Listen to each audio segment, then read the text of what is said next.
All right, guys, so I just spent 40 minutes on the phone with Aunt Angie getting some backstory on Blackie Pugliese and all of the mobster gangster ties from back in the day. Aunt Angie worked in that environment. She worked at a few of the restaurants. She was a server. She was, 16 years old serving at some of these places. Then she was a bartender for many years after that. She saw a lot of things, guys. She knows a lot of people. And the things that she tells me, I know are true because she's talking about certain people gambling and the amount, thousands of dollars on the table and this and that. She's going on. Well, I've seen the newspaper clippings that I don't even know that she knows exist, talking about who was charged with, running a gambling house, which was Blackie, and all of the people that went to the establishment, including our own mayor of the town. He was charged and brought in. And there's other things she told me about too. So these were a bunch of dirty old men, not just mobsters, dirty old men. Apparently, the mayor was trying to take her away as one of his girlfriends to Monte Carlo. This is what my aunt was telling me. But anyway, all of that aside, today's session is going to be on Ernest Blackie Pugliese, okay, who was Carol's father and had gangster ties, mafia ties. And I've got 16 questions that we're going to ask him, so stay tuned. Well, apparently it was run by Blackie Pugliese back in the day. I was probably 15, 16, so 45 years ago. And it was down on the side of Main Street, like almost kitty corner to where Wilder's used to be. Like on that side of Main, I'm not sure what that street is, maybe Wild. But right there, where the joke shop used to be, right around the corner from there, it was a Capri restaurant. But people could go in there and get drugs, well, apparently. Oh, okay. Would that mayor be Mayor Merle Dickerson? Yes. And my boyfriend. He was as, how would you put it, crooked? Yes. As they come, I can tell you two stories. I sat right at his table while they gambled her up. Yep. And they were trying to give me and Donna booze. We were like 16. Yeah.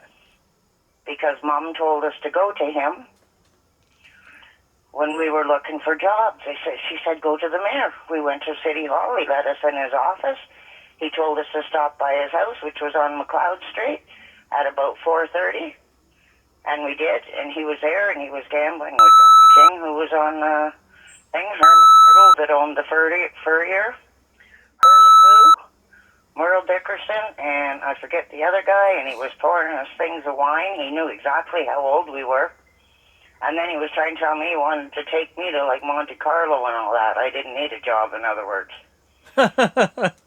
They didn't hide nothing from us. They had thousands of dollars on the table doing their gambling. Said they did it every day. Yeah. Well, there was a story, I can't remember who told me, that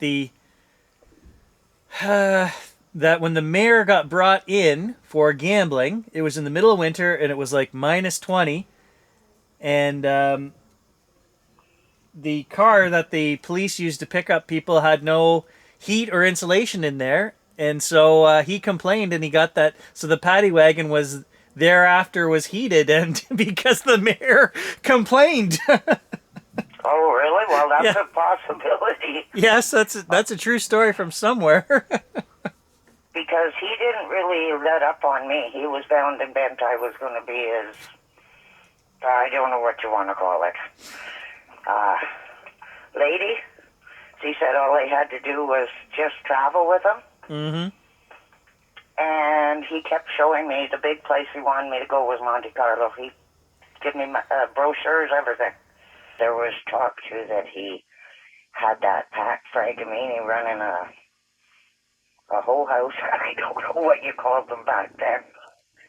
Like, An establishment for the ladies of the night? well, yes. But again, in that sense, I don't think it was like the guys kind of went in her house and went with the girls. I think she ran it and sent the girls out. Yeah. Oh, for sure. Like they had a central location. Somebody wants a date for the night. They call Pat Fragamini and she hooks them up, right? Yes.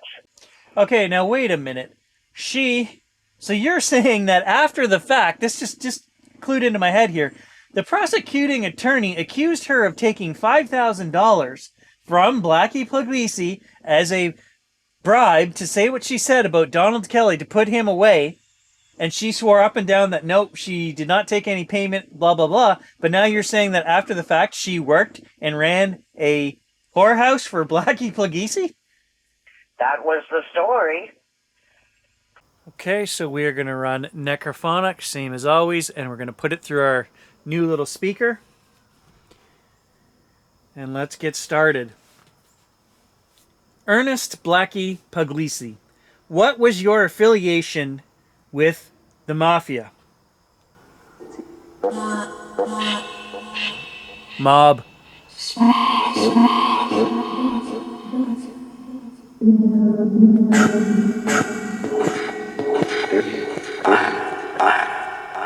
Black.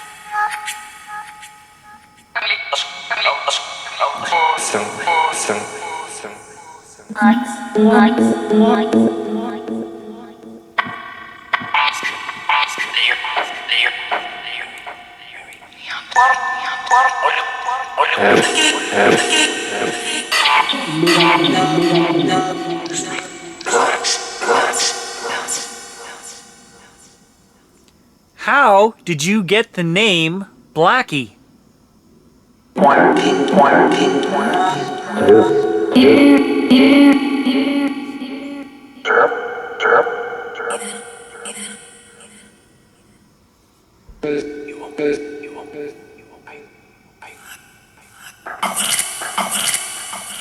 Did Donald Kelly ever work for you?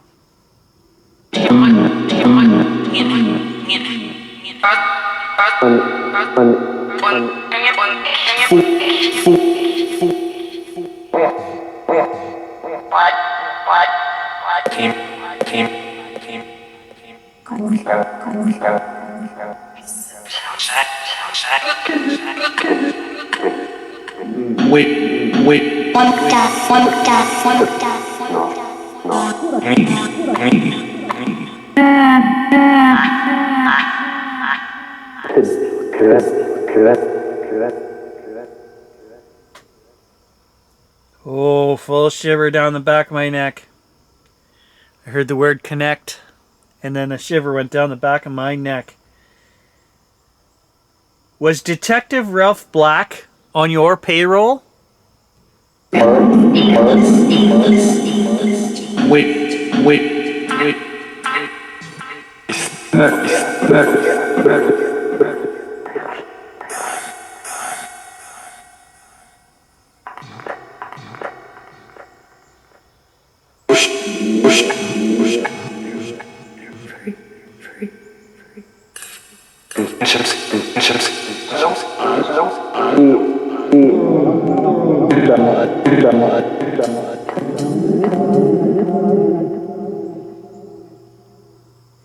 Blackie, did you ever hit Carol when she was a child?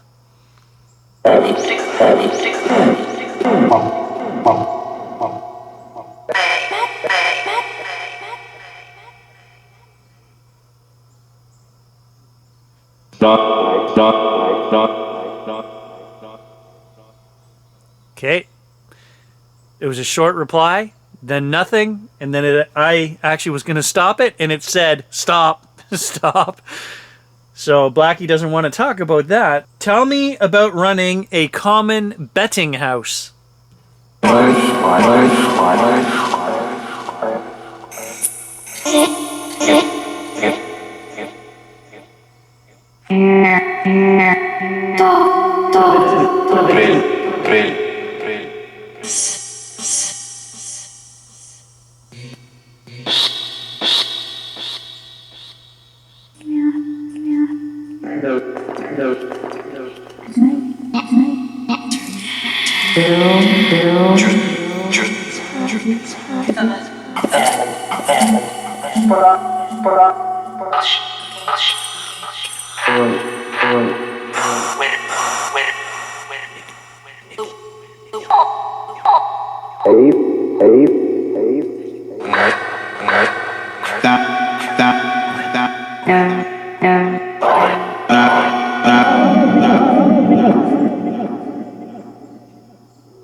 Did Carol and Don Kelly steal the guns from the George Taylor hardware for you?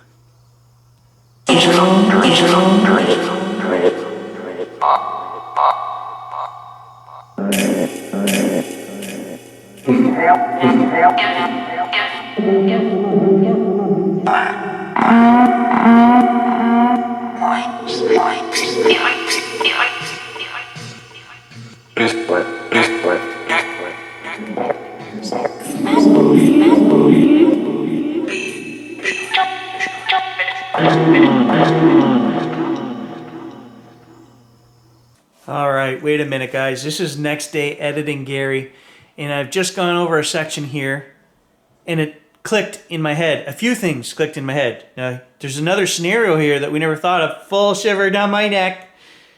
We keep talking about people undercover. Well, obviously we're talking about Blackie, who ran gambling houses. He had all of his mobster friends who hung out. They hung out at the restaurants that he owned and others owned. They did dice, they did cards, they gambled. Talks about Black. It says, get your own drinks. Okay, earlier in this session. Was Black undercover as a cop?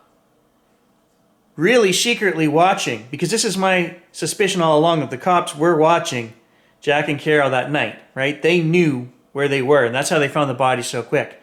Okay. Was Detective Black on the take for Blackie Pugliese? But really, he was undercover, right? He's working for this mobster, but, you know, he's undercover. He's really watching these characters. Now, in a previous video, somebody had said alcohol and Black. I didn't think much of it. I thought, you know, was he an alcoholic? We asked him that. And it said, we had a few glasses, right? In the last video. Him and Dale, whoever Dale was, had a few glasses. Now this is important because now all of a sudden we're talking about the same night of the theft. They steal, they took the guns. But it goes on to say, and this is incredible, it said, Black had wine and spirits. His place. You suck. Unbelievable. Before the job. They should admit it. They were wrong. Did Detective Black, full shiver down my back, have a few drinks that night before his shift? Were they drinking when they were supposed to be working on duty, protecting these guys? I don't know. Was this a mistake? Did he fail in his job unknowingly? Thinking nothing was going to happen that night? I don't know. This is kind of what the story that's coming through here. It just clicked in my head. Detective Black wasn't a bad guy, but he made a mistake. If we believe what's being told to us here, they were drinking on the job or just before the job that night that Jack and Carol were murdered.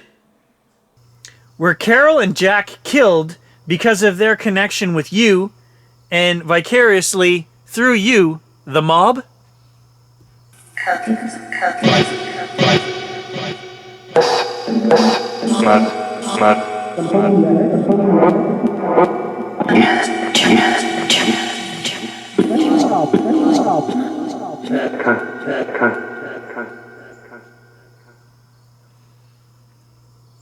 Tell me about Mancini and Falcone.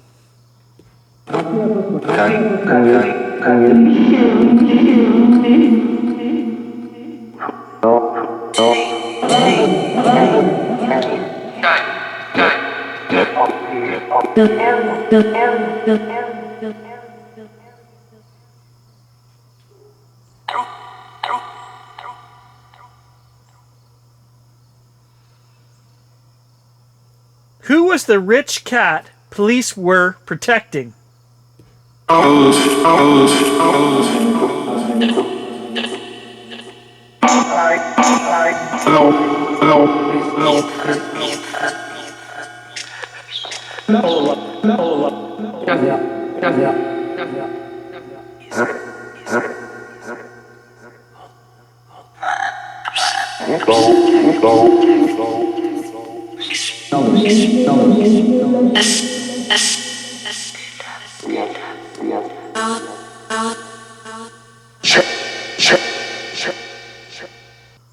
Did Ian Rose or Jimmy the Fox work for you or your syndicate?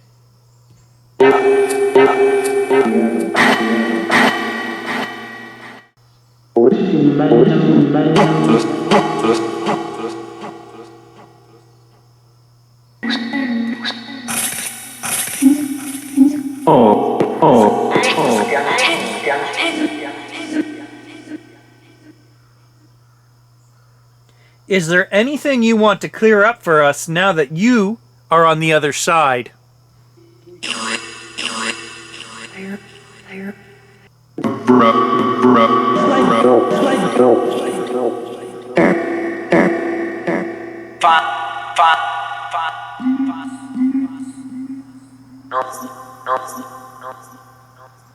Did you pay Pat Fregamini $5,000 for her testimony against Donald Kelly?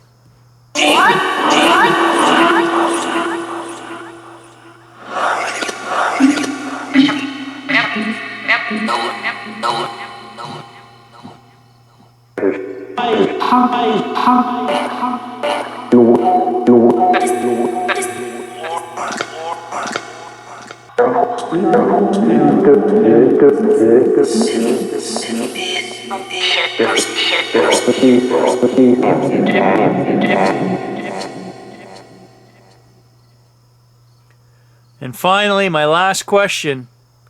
Who killed Jack and Carol?